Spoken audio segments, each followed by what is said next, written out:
Today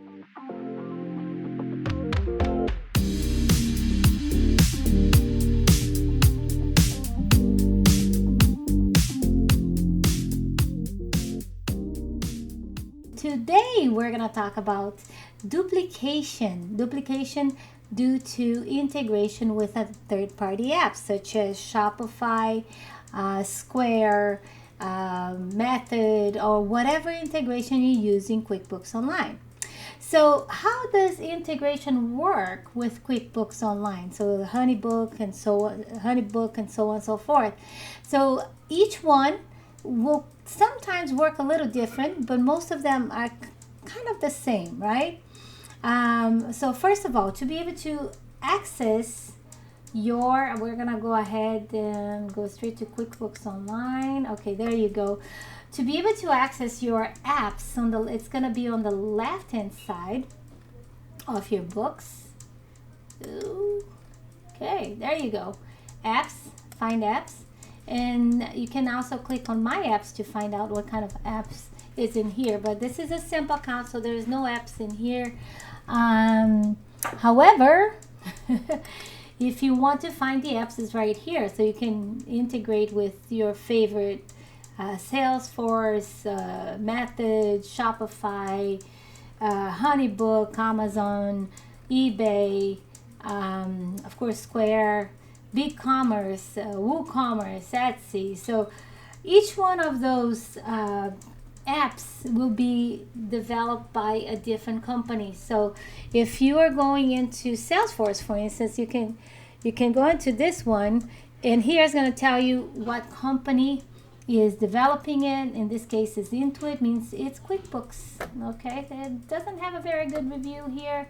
Maybe it's a work in progress. The good thing about the Intuit app integration is that it's free, and we hope that if there is problems that they're going to fix it. Square is one that we use a lot. It's also developed by Intuit. There's other companies out there you can integrate with if you don't like the Intuit integration. I use it. There are some flaws, but it works pretty good, pretty decent. Amazon is also done by Intuit, same thing. And then, so we're going over a few. One is Shopify. Shopify is a popular one, also done by Intuit, and there are other companies out there. Shopify, I haven't talked too much about Shopify, but we actually use a lot of Shopify. And the integration is actually working pretty good. Now keep in mind that if you have cash transactions, it's not it's not gonna pass the cash transaction into QuickBooks Online. Other than that, things are pretty good. Etsy, okay. It says it's a 4.5, but I would not give a 4.5 because there are some problems with Etsy, and the biggest problem is because there's small 20 cents transactions. So sometimes if you have a lot of transactions and then you're gonna reconcile your Etsy clearance account, it becomes a little out of control, right? So I like it. Okay, Method is good, but the Method is actually developed by Method. Okay, so this is not by QuickBooks, this Method, and it's working pretty good. There are some problems with taxes sometimes when integrating Method with QuickBooks. Sometimes there's some work to be done with Method, so you can fix your taxes. So, but most of all, those integration works pretty good, and the way it works is that it sends the information to QuickBooks. A lot of times, what it's going to send is the sales receipt that goes into undeposited funds, and then records into the checking account as a deposit. That's one way to go.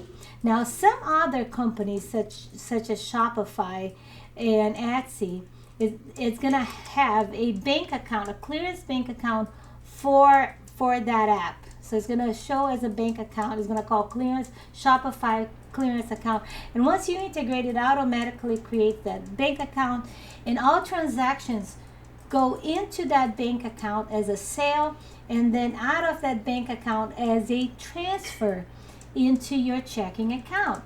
So the sale is recorded on the clearance account. So it's very, very, very important to know. It is recorded as a in the clearance account, and then it's recorded as a transfer into your checking account. Now, the biggest problem about that we see is duplication, because if there is any difference, one thing that I notice is that transactions like finance transactions, if you use Shopify Finance, or your clients use Shopify Finance to purchase those your product, you are not going to see those transactions coming into QuickBooks. So you have to manually record them. So you have to log into Shopify and go into payouts and verify what was the transaction price minus the fees, and add the taxes as well. So you will need to be able to know that transaction sales tax, and what was the exact payout, because you will need to recreate the sales receipt. By the way, I have a video on that. You can take a look at how to recreate that sales receipt. So the workflow is that it sends a sales receipt into a clearance account. This is for Shopify, and then out of Shopify it will record a transfer into your checking account.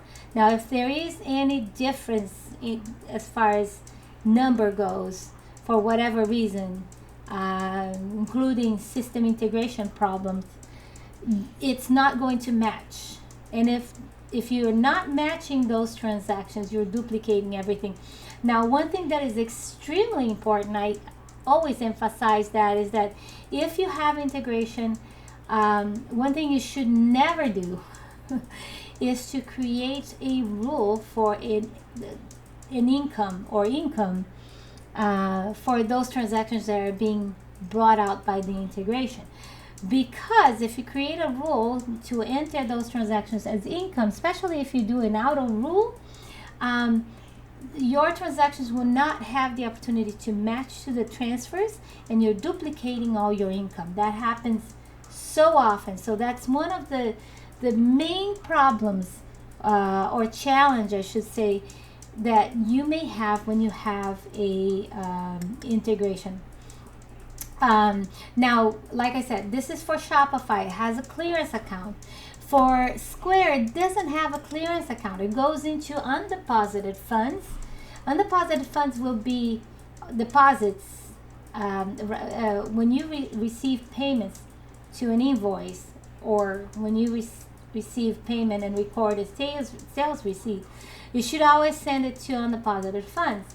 And those transactions will be located under bank deposit, waiting for you to record the deposit.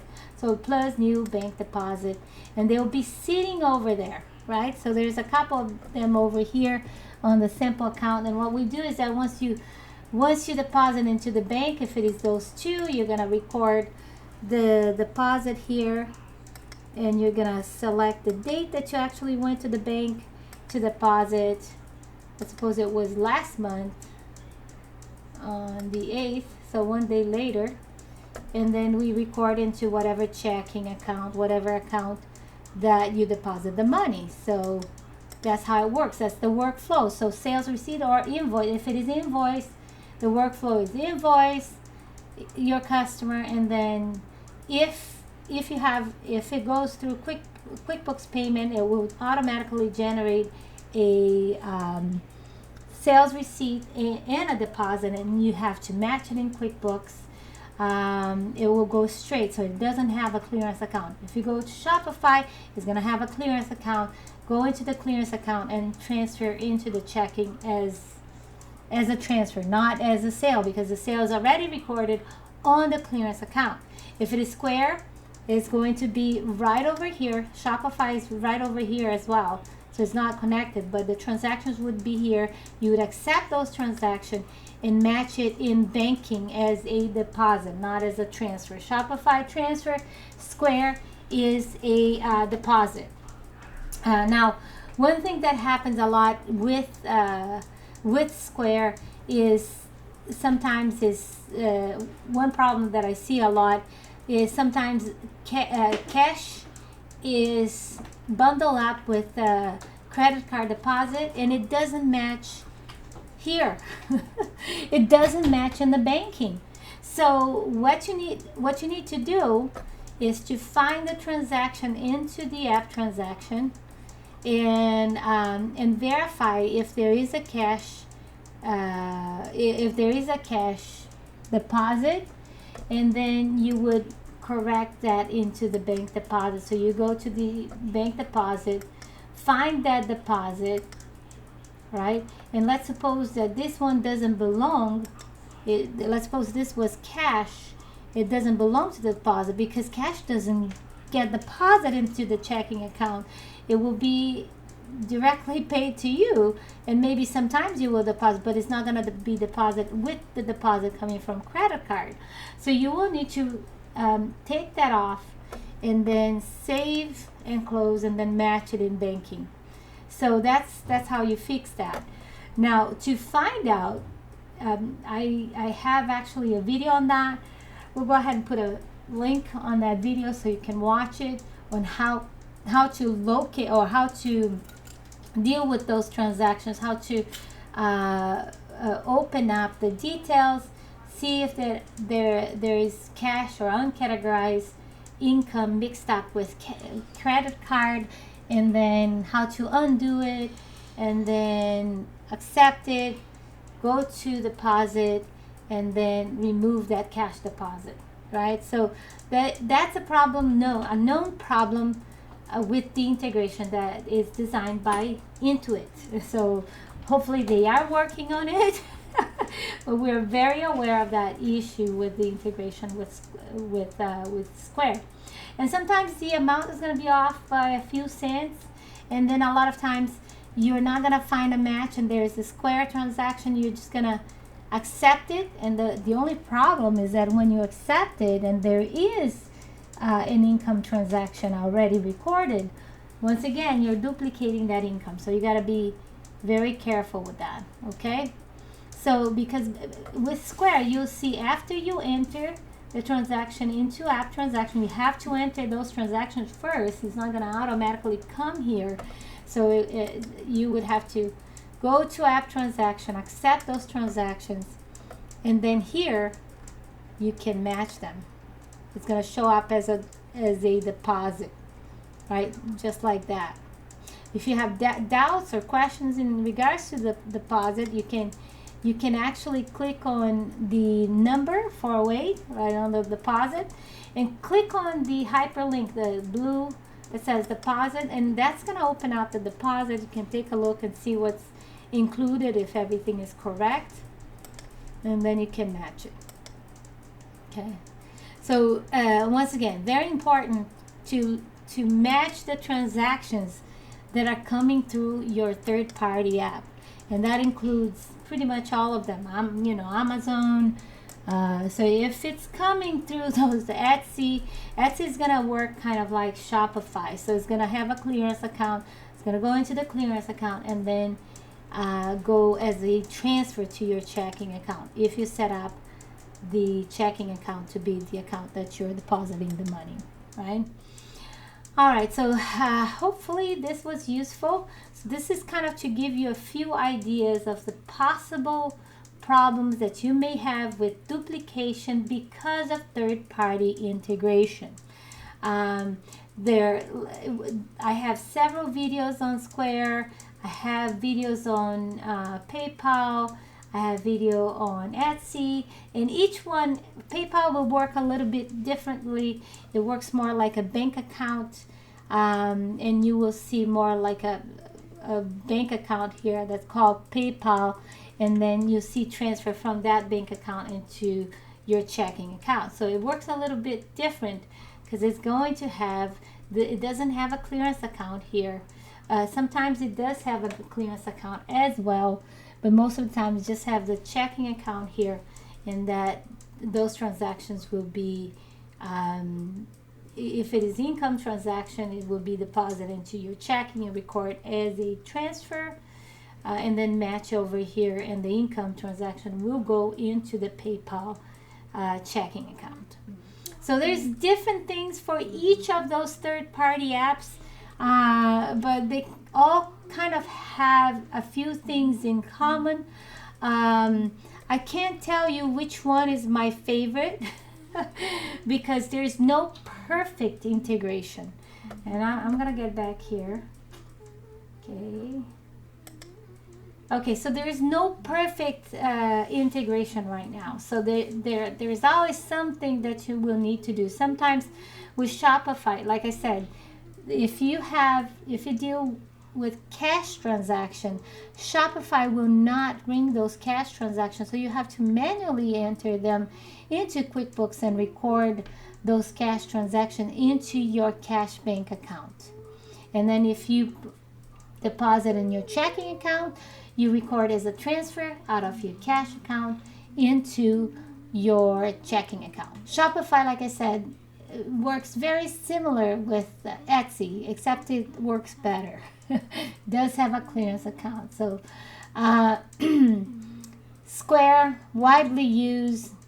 We have a few problems. We are really aware of them.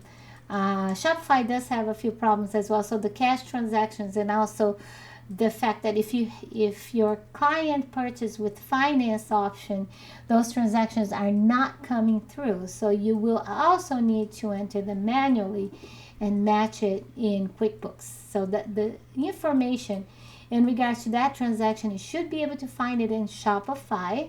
And what you need to find out is that transaction detail, where it's gonna have the sales tax, the base transaction, and recorded as a sales receipt into undeposited funds, and record the deposit into your checking account.